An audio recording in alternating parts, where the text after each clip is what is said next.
The media narrative around the 49ers is getting insane. But are the 49ers to blame for it? We gonna discuss that. Plus, can Kyle Shanahan get the most out of Trey Lance? Stay tuned. I got my little brother, Rohan Chakravarthi, with me. We about to get it in. Pause.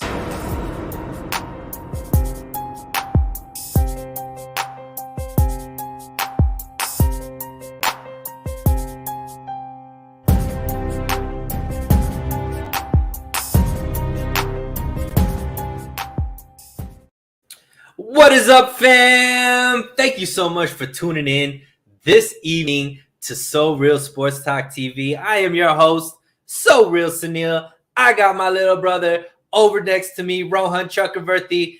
Rohan, I know I pulled you away from the Warriors game, so it's a lot of love that you're spending the next 30 to 45 minutes with me. I know you want to go see the Warriors close it out, but I'm guessing Ja Morant isn't playing. You don't have to watch the first half. Second half will be where it's at. But how you doing tonight, my man? I'm doing good. Yeah, we might have to have a little talk because of the Warrior game pullout, but we solid. We're going to talk 49ers for the next hour. How are you doing? I'm doing fantastic, my man. I just watched an epic game between the Bucks and Celtics. I want to shout out my boy Wayne Breezy. I know he's a little bit upset right now, but we still got love for you, my man. But yeah, man, a lot to talk about. And I wanted to start it off because it's starting to seem more and more, Rohan, that the media narrative around the 49ers is getting pretty chaotic. There's a constant report, it seems like, from some kind of insider that has nothing to do with the 49ers that the team isn't as happy with Trey Lance as they expected. Yeah. There was I forget which reporter put out their list of who is going to make the playoffs out of the NFC. The 49ers weren't even on that list. Right. And it's getting pretty wild because, this was a team out of the last past 3 years, 2 out of the past 3 years were either in the Super Bowl or the NFC Championship game. So for them to be disrespected, I guess, the way that they're being disrespected seems kind of wild. However, we have to be honest. Now, Kyle Shanahan and John Lynch do have a way with the media. They tend not to refute what narratives may be going around there, even if they're wrong. And they kind of rub it into the media's face when they do get it wrong. Most notably, Mac Jones being the number 3 or being their pick at number 3. They let everybody run with that, even though they ended up picking Trey Lance. So have the way the 49ers handled the media affected now how the media narrative around them is being portrayed?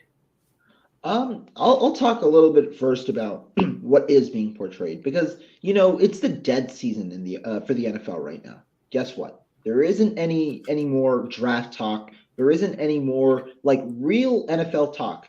Mini camp starts, but really in mini camp you're not looking for much. It's offense only or defense only drills at the best. Then there's OTAs, which is in 2 weeks, and then really training camp is where things start to pick up in mid to late July.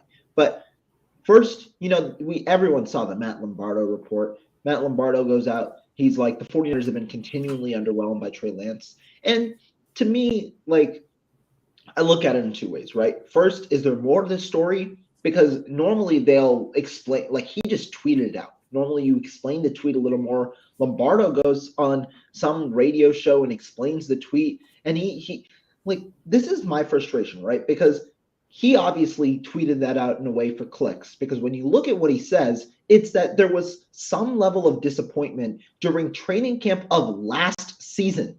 Trey Lance has not played much football. He played 348 college snaps, and you are disappointed for last training camp when he is getting his first touch of football in almost a year? That is crazy. I thought that was just there's really nothing to base yourself off of. You don't have any game film in the NFL. You don't have any real substance. And on top of that, Lombardo wasn't even there at training camp. He doesn't know what he's seen. He talked to a 49ers executive and then multiple members of the coaching staff, potentially some that aren't anymore with the team. So, really, that report, in my opinion, had no substance, given how much we saw Trey Lance grow in front of our own eyes over the season. So I don't necessarily think it's the 49ers and how they handle the media. I just think it's just the media trying to go out and get storylines with one of the more historic franchises that a lot of people like. And so, like, I mean, we saw the Chris Sims report, how Trey Lance was, I forget what he exactly said, but it's to the tone of Trey Lance was underwhelming in training camp. Chris Sims didn't watch him. Chris Sims was not there at training camp either. Like, I don't understand how they can go out and say these storylines. Like, obviously you take everything media people say with a grain of salt, but like they weren't there with their own eyes. They didn't watch Trey Lance play. So I don't think Trey Lance was underwhelming in training camp either, just based off the numbers, based off everything we've seen. But it's crazy. I don't think the 49ers should be much to blame apart from how they've handled this offseason. Maybe like that's kind of like the one place where you kind of put blame on them. But for the recent narratives, I don't think it's 49ers blame. I think it's more media just trying to lounge it like scraps that are just being thrown out there. Yeah, and I mean, I want to push back a little bit, Rohan, because maybe it's something because we follow the team so in depth, right? Where we have luckily insights into people that are in training camp that actually saw what was going on there. We got to see reports from guys like Grant, guys like Jack, and that were there on the ground telling us day by day what was happening with the 49ers. These guys are blatantly kind of just making up stories, right? And a guy like Chris Sims, who supposedly is really close with Kyle Shanahan, when he says something about what happened or what the team and the coaches believe about Trey Lance, because of that relationship with Kyle Shanahan, you tend to think that might be the truth, right? And it's just these stories are coming out of nowhere. And, I think that a lot of this has to do with the fact that the 49ers are a Super Bowl contending team. And they're the only Super Bowl contending team where the quarterback position is still like maybe a question mark because people haven't necessarily seen success long-term out of Trey Lance because he's only started 2 games in the NFL, right? So I could see that maybe that's the reason why these narratives are coming out about the 49ers, because they're the only one that has those question marks at quarterback out of the teams that matter, I guess you could say, quote unquote. But for me, it kind of screams that the 49ers are kind of like the bad guys to the media. And I think a part of that has to do with just the way Kyle Shanahan kind of rubs it into the media's face. And he's been pretty blatant about, look, if the media wants to create a narrative, we're not gonna go out there and tell them when they're wrong. We're just gonna let them run with it, and then what happens. So I think that's kind of where now they're like piling it on, because I don't know, maybe this happens a lot, but we're knowing that this is just coming out of thin air and they're making stuff up. I don't know if that happens all the time when with other teams, when we're just watching national media and maybe there's a report from the New England Patriots or the Eagles or whatever the team is, Tampa Bay. We just take it as fact because we're not following those teams as close as we're following the 49ers. But this is kind of like an eye-opening experience that these guys that are reputable guys, like even a guy like Adam Schefter coming out and saying, the stuff that he said about Debo and the team, it's like none of that was accurate. So, and we know that's not accurate. So that's kind of where I think, like, is it just a concerted effort to kind of throw shade on the 49ers because of the way that they may have made some of these guys look stupid during previous drafts? And I think like one thing that I heard, and I think is somewhat true, a lot of the people that talk about like the negativity right around the 49ers in a way, I think those people aren't necessarily 49ers related, right? They're mainly mass media. The guys that we mentioned earlier, Lombardo, he's a fan-sided reporter. He's a mass media guy. He's not a 49ers centric person. Same with Chris Sims, right? So in a way, what happens when this kind of like information goes out from their mouths, they get a lot of engagement, right? And so obviously, while some of the 49ers,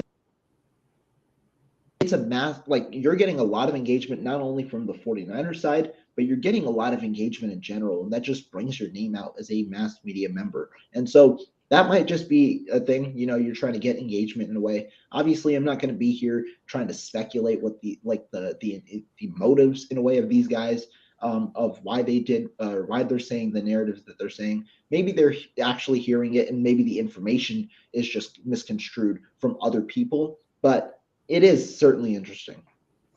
Absolutely. And I mean, it's kind of a little bit frustrating, obviously, being fans of the team. And, there's all of this spark debates, especially when it comes down to Trey Lance.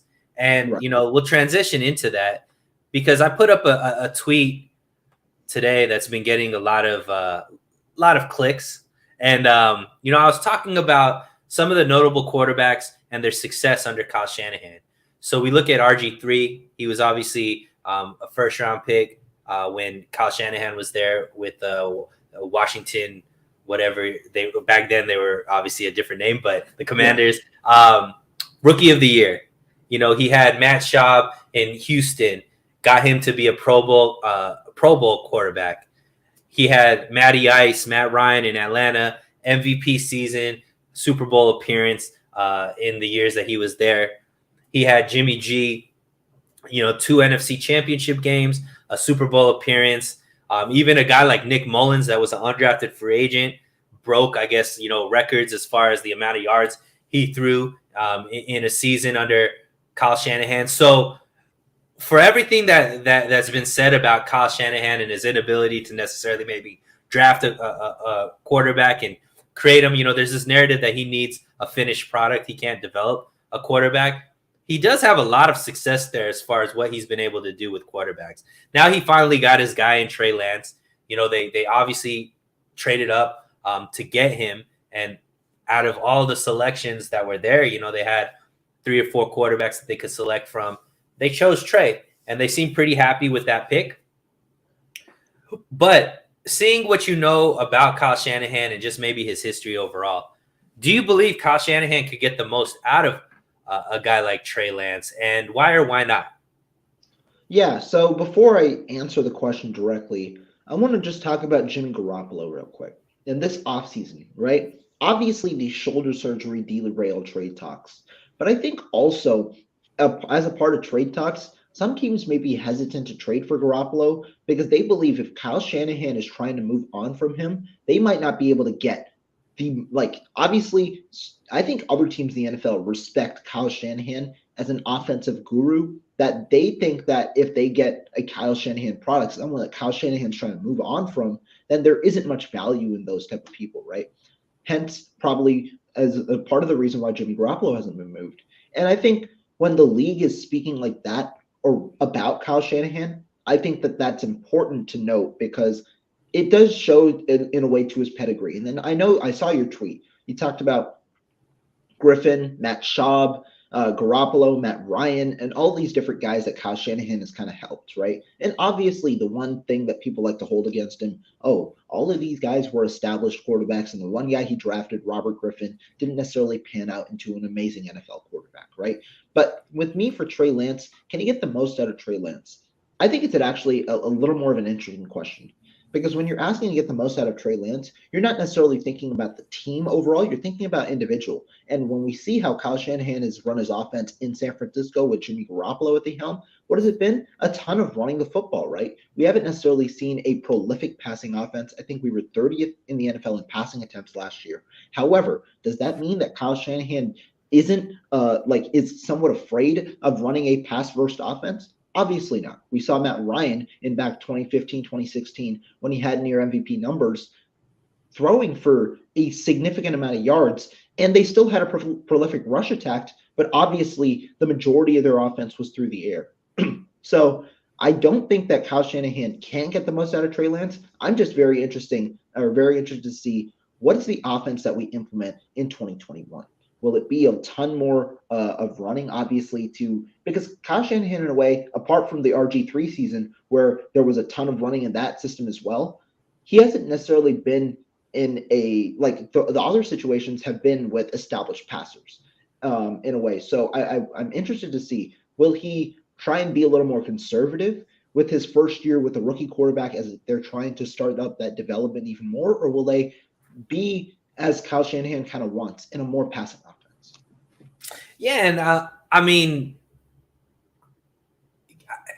I don't know if you can say that Kyle Shanahan is a guy that opens up the passing game, because even when he had Matt Ryan as his quarterback, Rohan, he was still bottom 5 in pass attempts per game in the NFL. Like, he just doesn't tend to throw the ball a lot. He just believes in the run setting up the pass. So it's always going to be, 25 to 28 pass attempts. I think the highest he had was with Matt Ryan, which was closer to, I think, 30 per game. But with Jimmy Garoppolo, it's always been between 26, 28. Trey Lance himself in college averaged 16 pass attempts per game. So he's not somebody that has a lot of experience throwing the ball, 30, 40, 50 times like a guy like Joe Burrow was doing at LSU. So I don't expect necessarily this to be a pass heavy offense in the sense that that he's going to throw the ball a lot more. But I do think that Kyle Shanahan does know how to call games and would revolve the offense to call the best plays for the talent that he has in front of him. And when you look at RG3, right? RG3, very similar situation to Trey Lance, even though RG3 was a rookie when he started, same age as Trey Lance, dual threat quarterback with mobility as well as the ability to throw the ball, much like Trey Lance. And I believe that because of that experience with RG3, that's going to bode well for Kyle Shanahan and his ability to coach up Trey. And I think the biggest misconception about Trey is this guy likes to run a lot. Even though he did a lot of that at NDSU, he wants to be a pocket passer. So even though he has that ability to be mobile, he still wants to be a pocket passer, which is the kind of quarterback that Kyle Shanahan wants. And that added mobility, I think, is just going to be an added weapon that Kyle Shanahan could foster. So for me, it just seems like he's able to get the best out of a quarterback because of the scheme, because of how he utilizes the weapons around him, and the fact that he just doesn't ask he doesn't need to ask the quarterback what he doesn't ask of his quarterback what like Kansas City asks of Patrick Mahomes or what Josh Allen is asked of by Buffalo, right? He just needs a consistent quarterback that is going to make the smart decision, take what the defense gives him, and doesn't turn the ball over a lot. I think Trey Lance can do all of that. So I just believe that year after year, we're just going to see an epic rise to Trey as he gets more and more confidence under Kyle Shanahan. Yeah, I agree. We got some fan favorites in here. Want to shout out our guy 49ers First Take. We are actually, the two of us are going to be on with him tomorrow at 6 p.m. So make sure you go check out 49ers First Take. Go on to his YouTube channel. Go there, subscribe. We are definitely going to be there breaking down we're breaking down the schedule. Yeah, the schedule drops. So that should be fun. At like 5 o'clock tomorrow. So it's essentially like a live reaction in a way. Let's go. George Bailey, I think they've done a good job. Didn't John Lynch say he liked and wanted secrecy in an interview once? Yeah, I mean, you could even go to the draft, right? They asked a lot of those agents, let's not, please don't release that we met with you. And a lot of the guys that they ended up drafting were people that weren't even on the national radar attached to the 49ers. So definitely like the secrecy there. 49 throwback. How's it going, Sunil? Going well, my man. Thank you for joining in today. There was a question that a 49ers throwback wanted you to answer, Rohan. So I want Rohan to answer my question. Why the Niners want to keep Jimmy? Why don't they just move on from him? Yeah, I mean, it's a good question, right? I think a lot of fans want to know the answer. And me personally, here's what I'll say. Regardless of how people view Jimmy Garoppolo, in like at least from a fan perspective, he is a starting caliber quarterback in the NFL. And while there hasn't necessarily been a trade market, obviously he hasn't been traded or moved yet, I do think that there is a value for starting caliber quarterbacks in the league. And I think that it is like, I can understand why Kyle Shanahan does what he does or is doing what he's doing. Do I personally agree with it? No. But I think the reason that the 49ers are somewhat reluctant to move on from Garoppolo, I'll give you two reasons. One, they don't want to give up a starting caliber asset at the most important position in football for nothing, especially because that person can go to Seattle and play them. And, obviously, Jimmy Garoppolo has a good knowledge of the 49ers scheme over the last 5 years. And there's a good amount of knowledge that he could transfer over there to Seattle. Additionally, you don't necessarily want to give something away to your division rival for free. I understand it's Jimmy Garoppolo, right? People aren't going to be that mad about it if that happens, but that could be a cause for concern. And additionally, the 49ers right now are in a position where they don't necessarily need, like, Sunil, let me ask you real quick. Do you believe this 49ers roster is still a Super Bowl contender with the current pieces that we have? Absolutely.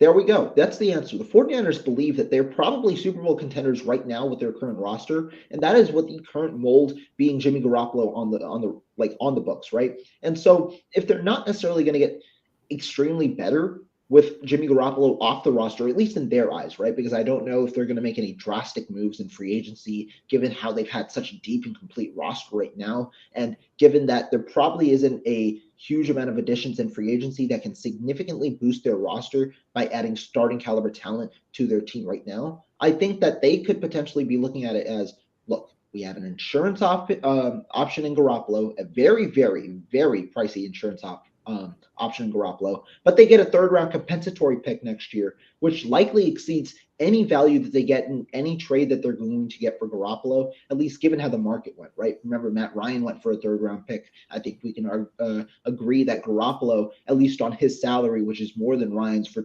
or at least the cap hit is more than Ryan's for 2022.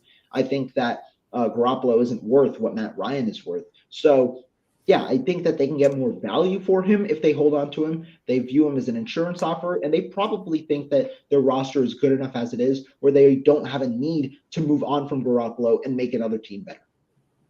Yeah, I agree. And I think that, obviously the money that they could roll into next year is an asset. So, there's a school of thought that I think a lot of fans, and including myself, think that, saving that 25 million, if they could cut them without the injury, whatever, 7.5 million there, or even if they're able to save the 18 million, right, and roll that over to where they're getting 36 to 50 million of cap maneuverability next season, that is very important, especially when you have to extend guys like Debo, Nick Bosa. That money there just helps build a roster and can help you sign some of these guys. But I tend to agree with you as well. I think the 49ers front office is very steadfast. They're not too big about switching from their plan. And I think their plan is, we're going to get something for Jimmy. The worst case we're going to get is a third-round draft pick if we end up, keeping him for the season and he just walks in free agency. Or we're going to get some kind of draft assets that are close to that third-round draft pick. And I think they just aren't going to make that move. Now, with that being said, they also don't have to make that move yet, right? So they are still able to play chicken until they can't. So coming closer to week 1, Rohan, that's going to be interesting to see if he's still on the roster at week 1, because right now that's kind of what they're stating is going to happen. We're either going to trade him or he's going to be on our roster. We're going to pay him. We've already budgeted for that. But that 25 million is extremely tempting. So to be determined, right? Until week 1, we won't really know. I guess it's kind of like a blessing and a curse that he can't throw right now. So we probably won't see him in any of the camps. So they don't have to yet. So until they have to, I guess they could just do what they're doing.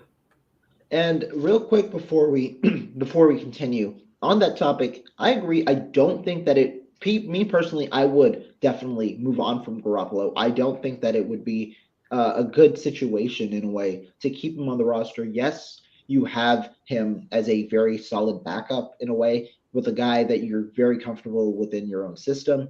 However, like you said, $25 million to $25 freaking million. Guess what you can do with that money? Not only can you address holds via injury that happens in training camp or in the season as it is. Remember how the cornerback position went extremely crazy last year. We had to sign guys literally off the streets. Josh Norman in week 4, Trey Kirkpatrick not much longer than that, to play starting roles for our offense, for our defense. And so I think $25 million provides you flexibility for midseason acquisitions, be it via free agency or a trade. Additionally, you can carry over that money and be extremely set for 2023 in that offseason, where with the salary cap expecting to increase significantly, probably salaries are probably also going to expect to increase significantly. That way, with that extra money that you have, guess what? There are a ton of free agents for the 49ers, not only that are available in free agency, but their own. You've got Emmanuel Mosley. He might be one of the bigger ones, but I'm just naming one player. There are probably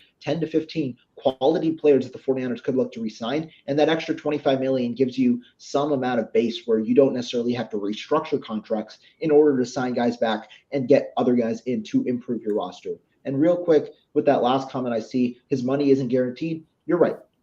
It isn't guaranteed. That's why week 1 is kind of like a lot of roster or a lot of contracts trigger on like April 1st or sometime in March. Garoppolo's contract doesn't trigger until the actual start of the regular season, when he has to be paid a game check for you get paid when you're on the roster for week 1, right? So Garoppolo's salary will be given to him week 1. However, up until then, the cap hit for Garoppolo is only $1.5 million in dead money. So yeah, it isn't guaranteed until the season starts. Want to shout out Raphael 562 Niners. What's up, Sunil, Rohan, and everyone? Thank you for joining in, Raphael. Like and subscribe, just like he says. Our boy, Niner by nature, always got to jump in, shouting out King Lance. I love it. And then he's talking about Debo, that like button. Sack that like button. He got all of the ways to talk about just liking the video. So please do it.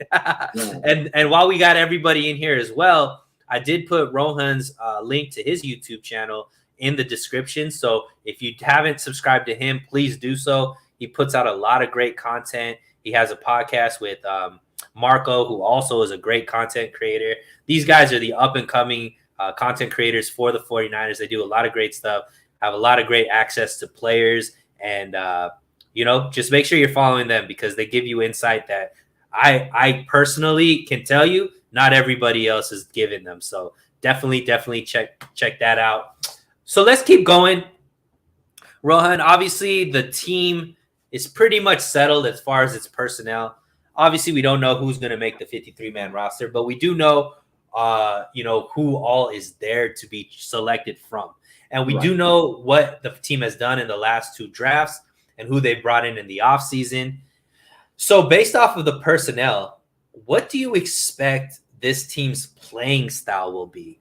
And let's go, I guess we could focus on each side of the ball. So I'll kind of volley it up to you. You want to start with offense, or you want to start with defense? We can go defense first. All right, let's go with defense. And then we'll go to offense. So, yeah, I can start on defense. I'll say my thing. And then when we go to offense, you can share your part first, something like that. But starting on defense, I expect a lot more man coverage this year. We signed Charvarius Ward, a cornerback who is specified to essentially play man coverage. He can play zone, but he has been a man coverage cornerback, and that's the reason the 49ers paid $14 million a year to get him from the Kansas City Chiefs. He can play on an island, so I'd also like him to I'd like the 49ers to kind of revert back to the system where they have one cornerback shadow the top receiver, right? Have Emmanuel Mosley shadow your second best receiver. Have Charvarius Ward shadow your top receiver, because guess what? You're paying a guy cornerback number 1 money. So with that role, I think he should be guarding the best receiver on the team week in and week out. And on top of that, I expect a similar type of defense in that we should be implementing a lot of too high, probably. I mean, it obviously depends on the roster, because if Talanoa Hufanga probably starts. I don't think we get a lot of two high. We probably see a lot of single high. I don't think Talanoa Hufanga in coverage is the best scenario, but we have a lot of cover. We have a lot of cover two where there's going to be a lot of man coverage. I'd like to maybe even see some cover three. But if we have cover one where we have the single high, I'd like that too. But the main thing is a lot more man coverage, which gives you flexibility to blitz a lot more because you're not necessarily having to drop a lot of players back into coverage. I like the idea, obviously, of having Ward and Mosley as your two outside guys. I'm very interested to see who plays in the slot this year. Jason Verrett could be a very intriguing option should he remain healthy. But that's my main takeaway. What about you? Yeah, I mean, I'm right there with you. I think just not only with who they brought in last year's draft with Ambry Thomas and Diamador Lenore, who are both known more for press man as far as their bread and butter. The two cornerbacks they took this year as well, in Womack and Castro, who are both press cover as well. So it just tends, like, just based off of the personnel, you mentioned Travarius Ward. They already had E-Man there. You know, they brought in 4 cornerbacks over the last 2 years that are most notably known for press man. Right. And then they, re-signed Jason Verrett, who we know can be one of the best corners when he's healthy, can be one of those guys that you could leave out there against the opposing team's best wide receiver and feel like you have, a good, that you're safe. And, this year, Rohan, I mean, we've been seeing all of these posts from PFF or any kind of fantasy draft type thing. The receivers in the league are just, this is like the most, it's like every single team has minimum 2 studs. And a lot of these teams have 3 or 4 studs, right? Not every team. We talking about the Packers. We talking about. Oh, I'm joking. Packers, but even then, I mean, they either have all pro quarterback or they have, really stud receivers. And especially in the NFC West, I mean, even though the Seattle doesn't have necessarily the top level quarterback play, their receivers are pretty nasty. The Rams have nasty receivers. Obviously, the Cardinals have nasty receivers. So this being the best cornerback room that the 49ers have had under the Kyle Shanahan regime, it's perfect timing because this is the toughest, like, whoever they play in the AFC West and the NFC West, they're going to be dealing with a lot of great receivers and great quarterback play. So I think that press man is going to benefit because now it gives the 49ers more in the box where they could pressure the quarterback, which obviously is the bread and butter of this defensive line and the heart and soul of this defense as well.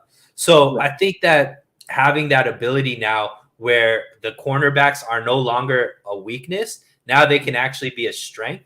Because if they could somehow in the second half of the season get Jason Verrett totally healthy, and you have Jason Verrett and Travarius Ward as your 2 outside corners, I would put that up against they're probably top 5, top 7 cornerback tandem in the league at that point, right? So then now you could put E-Man at the slot, or you just have so much depth there. So I just think that they're going to utilize those corners more in man, like you mentioned. D'Amico Ryan's second year as a coordinator. Obviously, the defensive line is stacked. The linebacker core are stacked.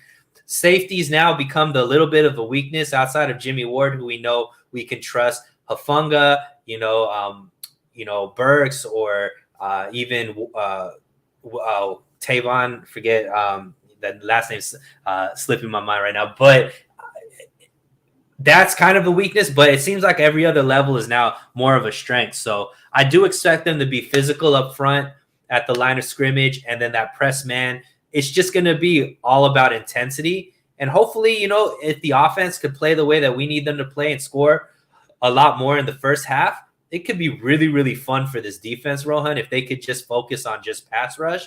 Now we're talking about sacks, turnovers, all of the things that we'd love to see out of a 49ers defense. So that's kind of what I see based off of the personnel. But let's switch it to the offense. Based off of the offensive linemen they brought in, the running backs they brought in, what do you expect as far as the style of play? Yeah, so I mean, I think this isn't as drastic of a change as people are going to think. I do think, though, that we are going to run a little bit more inside the tackles than we did last season. I think we've been shifting to that over the past 2 years. I know we're obviously well known for running the outside zone scheme, and it's been a little bit of clouded just because outside zone is where we've gained most of our yardage. But I do think that we are going to start running inside the tackles a little more, especially with the element of Tyrion Davis-Price, because our motto is physicality, right? We saw it with Deebo Samuel last year, just trucking everybody and playing with a demeanor that the 49ers, like that just set the tone for the 49ers. And I think Tyrion Davis-Price has like the mentality in a way to do that. He's a big running back. He's, I think, 210, 215, but he plays big. And so, or he might even be a little bigger than that, but he plays big. He has the explosiveness. So I definitely could see him running inside the tackles, right? Because, I mean, he has 4.48 speed. It's no slouch. But obviously, if you're trying to utilize the best traits of your running back in Tyrion Davis-Price, that is using that explosiveness, which normally means you run inside the tackles. I also want to see a little bit more or I want to see a lot of 4-out in a way. We have George Kittle. I want him to be implemented a little more as a receiver this year with Trey Lance, as another security blanket alongside Deebo Samuel. But you have a slew of good receivers. You also have George Kittle in the receiving game. So I would like to see a good amount of 4-out and potentially, like, I know we like to have running backs sometimes, and I saw Elijah Mitchell in a good amount of third downs. Maybe you don't necessarily need as many plays with running backs in on third down because you have your running back. It's not. I don't like to call him a running back in a way, but you have a guy with the ability to use his legs and Trey Lance now at the quarterback position, giving you that extra element. Obviously, you bring in running backs for pass protection as well, but I'd be interested to see two things: the 4-out, where we have 4 receivers out, as well as running inside the tackles. Yeah, and I think what we've seen with the running back is kind of what's tipping the hat as far as what the 49ers offense is going to look like. Because in previous years, the 49ers have had that change of pace back in a guy like Mostert, in a guy like Breida, where they have the bruisers like in a Coleman, and then they'd have the change of pace guys, home run hitters in Breida, in Mostert.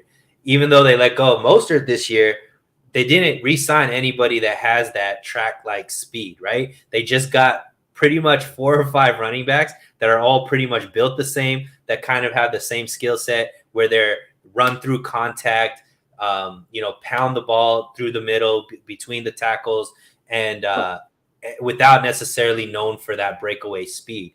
So for me, that's pointing to this team is going to be all physicality, right? These guys are going to punish the opposing defensive line. You're going to see waves and waves of a tough, young, strong running back, whether it be Elijah Mitchell, whether it be Davis-Price, whether it be Trey Sermon. And they're just going to be wave after wave after wave. And I imagine, Rohan, that this running game is going to be high volume. So you're not going to necessarily see a lot of those 40, 50, 60-yard touchdowns like we were seeing when, Mostert was the main back. But we are going to see 4 and 5-yard runs in the first and second quarter turn into 8, 10, 12-yard runs in the second quarter. And where I believe the power explosive plays happen, because the team has to bring so many people in the box to be able to contend with the rushing attack. Now we're going to see Trey Lance with his ability to get the ball down the field.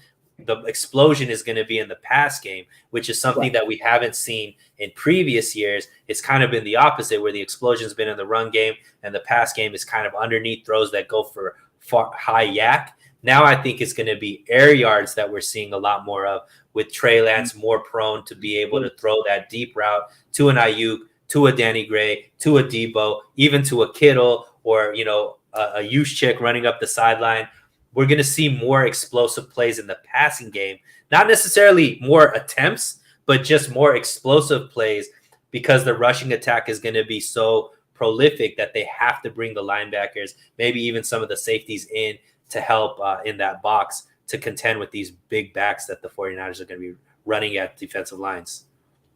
Yeah, I mean, I agree with all of that. And I think the air yard thing is very interesting, right? Because obviously, at least right now, things can change, obviously, going into second year for Trey Lance. He's obviously going to have a lot more reps. definitely can improve the short, intermediate, like passing accuracy, especially with that velocity, which he seemed to improve as the year went on. But I think his strength right now, at least, is the deep ball. And so I'd like to see it a good amount. That goes in line with your air yards argument, where you can air it out, obviously, with a quarterback who isn't afraid to let it go. Yeah, and especially if the rushing attack is prolific in the sense that the 49ers could keep throwing a fresh running back at the defensive line, it's just going to help Trey, who excels at play action, is going to help that because now the opposing team knows most of the downs are going to be running plays. So it just gives that opportunity for Trey to really excel at that play action play, which is what he's elite at. So we talked a lot about personnel already. However, there are some big names that are still out there in free agency. And I wanted to get your take, Rohan, on if you think that there are any free agents out there that the 49ers should think about bringing in.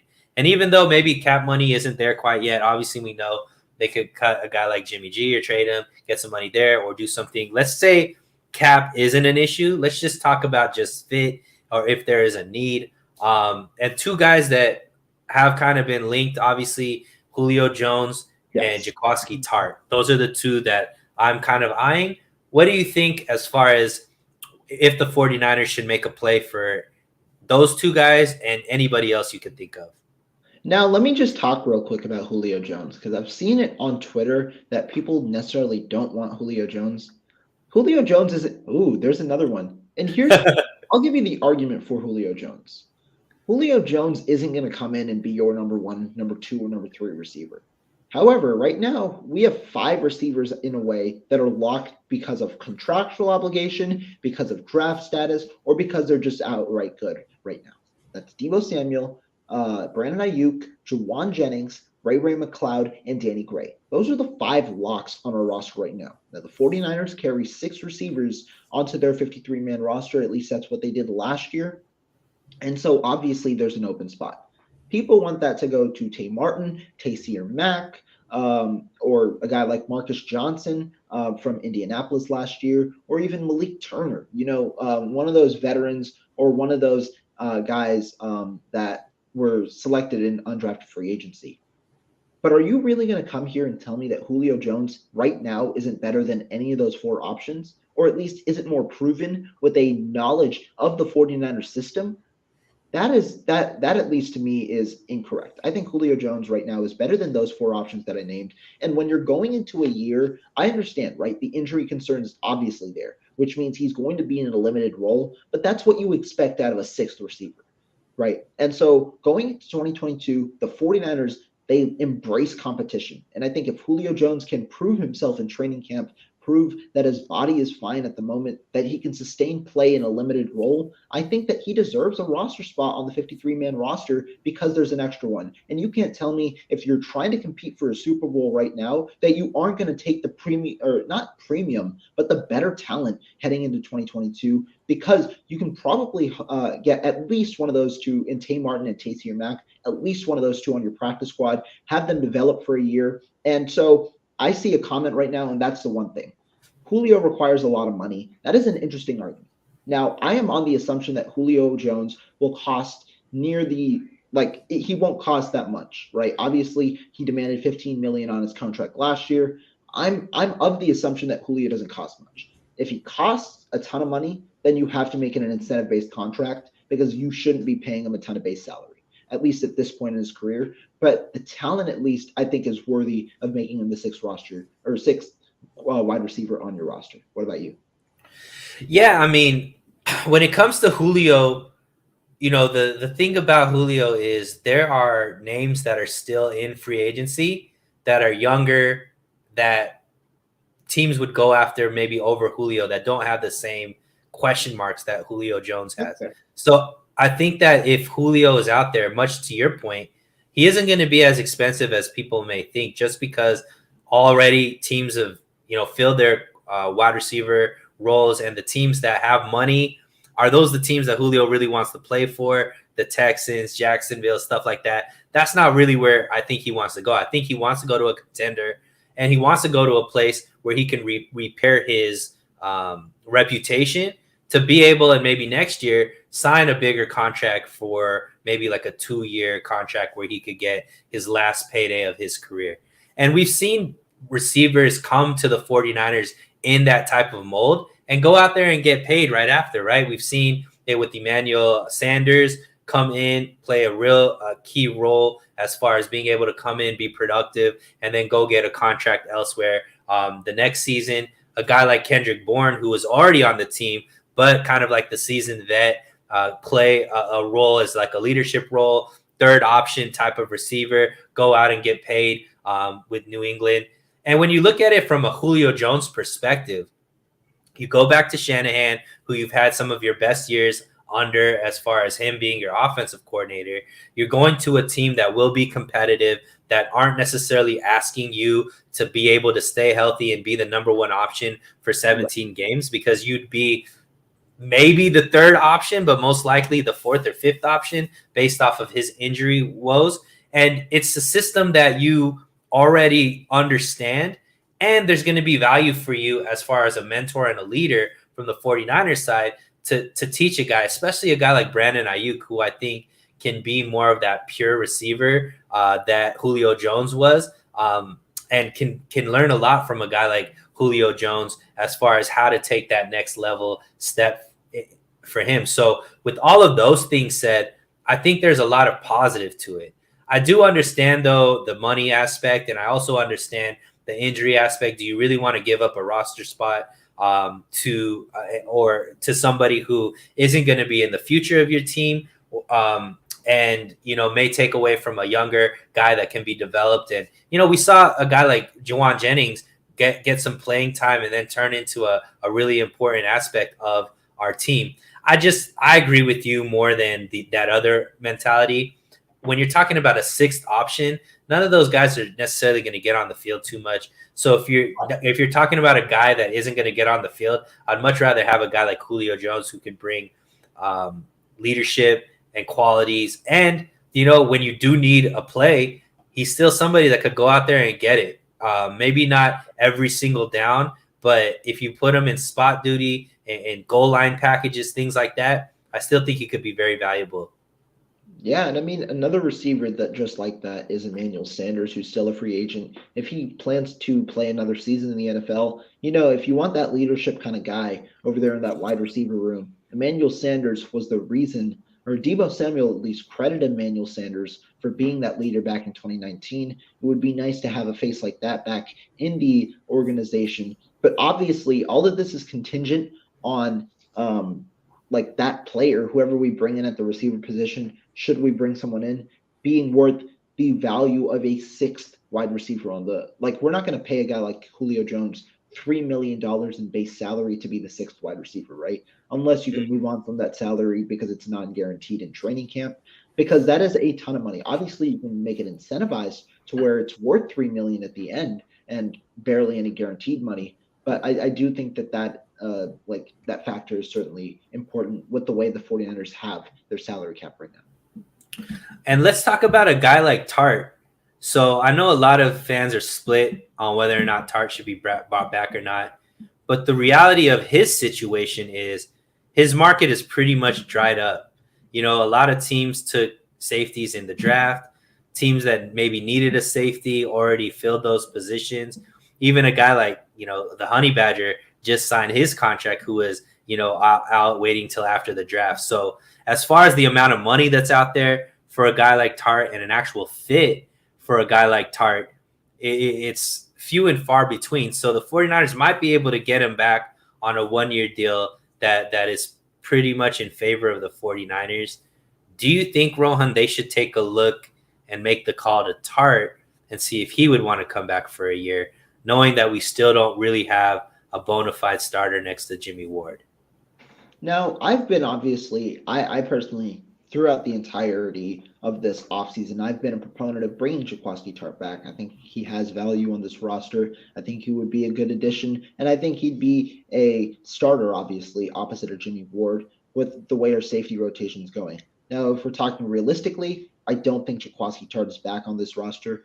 think the 49ers are probably content with the way that their safety room is right now. And given how they paid George Odom, 3 years, $10.95 million. And obviously, as a number guy, I know that it's not really 3 years, $10.95 million in total of guaranteed money. But at least, that the price they paid seems to be or it at least appears that they're going to view George Odom as the starter for now. I think he's the favorite to win the job currently, pre-training camp, because at least he possesses the most versatility in terms of he can at least cover a bit because he has the athletic capability to do so. And so that's the one thing that I think differs Odom from the other safeties. Now, would I like Jaquazi Tart back? I do believe so. I think that would be a very good addition to the team for another 1-year deal. But will the 49ers want to go older at a position of need? I don't necessarily think so. So I'd like for it to happen. I personally don't believe, even though Jaquazi Tart doesn't have a team right now, that will happen. There are still a good amount of safeties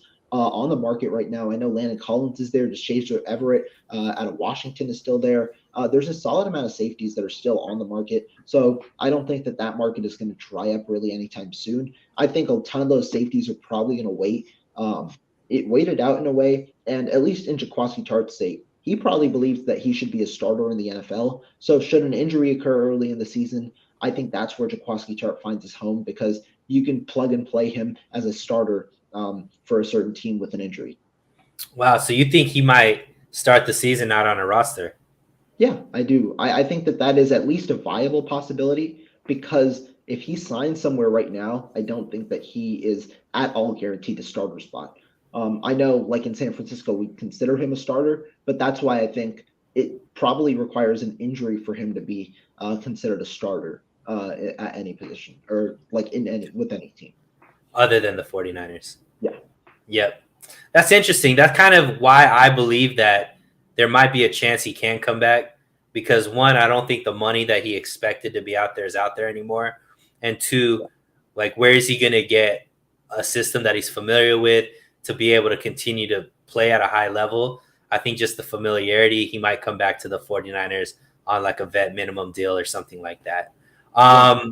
Do want to shout out some guys, 49ers Breakdown, Sunil and Rohan. Love your guys' perspective. You guys work well together. We're family, so it works. Harold Murillo, great job, guys. Appreciate you guys coming out to watch us. I know the Warriors game is going on. I got some updates in here. It's not looking good. Yeah, so definitely probably it's because Rohan can't watch fully the game, but because this is a better night or better use of my night. Instead of screaming at a TV over there, I'm at least enjoying my time talking some 49ers. I love it. Well, Rohan, obviously we both are going to be working together again on 49ers First Take over there. But let's talk a little bit. Tell us a little bit about your schedule for the rest of the week and what these guys can look forward to. Right. So like Sunil said, tomorrow we are going to be doing a live stream based on the schedule release. Schedule release is at 5 Pacific. Me and Sunil will be on Aaron's channel, 49ers First Takes. If you guys don't follow him, he's a great follow, brings on great guests as well. We are going to be there. It's going to be us two and Aaron talking about the schedule, because obviously a huge portion of how the 49ers season goes is based on how their games are scheduled. We saw a couple of numbers, right? The 49ers are in the top 10 for miles traveled, expected as an NFC West team, but they aren't the leaders of that, I guess, statistic in a way. We also saw the strength schedule is in the top 10, but that's also expected. We see the teams that the 49ers are playing, and so it will be very interesting to see how their schedule matches up. The one thing we do know, it will be 9 home games, 8 on the road, and essentially it's 7 on the road with 1 neutral site, because we do play in Mexico. So it'll be an interesting thing. Be sure to check in, because we're going to be giving our live thoughts on the schedule release tomorrow. And then on Friday, I'm going to do another episode of the 49ers Roundtable. We've got a nice new slate of guests coming on this week. And then we might have a double 49ers Roundtable, because I might do one over the weekend. But thank you guys so much for tuning in. I see the regulars in the chat. I see new people, and I really appreciate it. That's one of the main reasons that me and Sunil do this show, because we love the support from the chat. And so, yeah, that's kind of my week. What about you, man? Yeah, so obviously you talked about we're going to be on with Aaron on 49ers First Take, but right after that show, I'm going on with Larry Krueger on his channel at 7 o'clock. So I'm basically just following your coattails, man. You was on Kruger's show last week, I believe it is. So I was like, let me try to get on Kruger's show too. So I'm going to be on with him on Thursday. First with 49ers First Take with you, and then going on with Kruger. Friday, I might just do a solo stream myself, talking about just wrapping up the week and what the news and the tea is with the 49ers. So stay tuned to that. Other than that, guys, really trying to make this push to 1,000. I'm about a little over 140, I think, followers away from 1,000. Obviously, for you guys that know YouTube subscription, how that works, 1,000 is when you can start getting monetized. So that's just a big number that we're trying to hit. There is something on if we get to 900 by Tuesday, I'm going full lumberjack out on Jesse's show on Jesse's show that we do on Tuesday night. So if you can, if you haven't already, subscribe. If you can tell your friends, your family to go subscribe as well, please do so. Like, help the algorithms, all that kind of stuff. Do the same for my boy Rohan as well.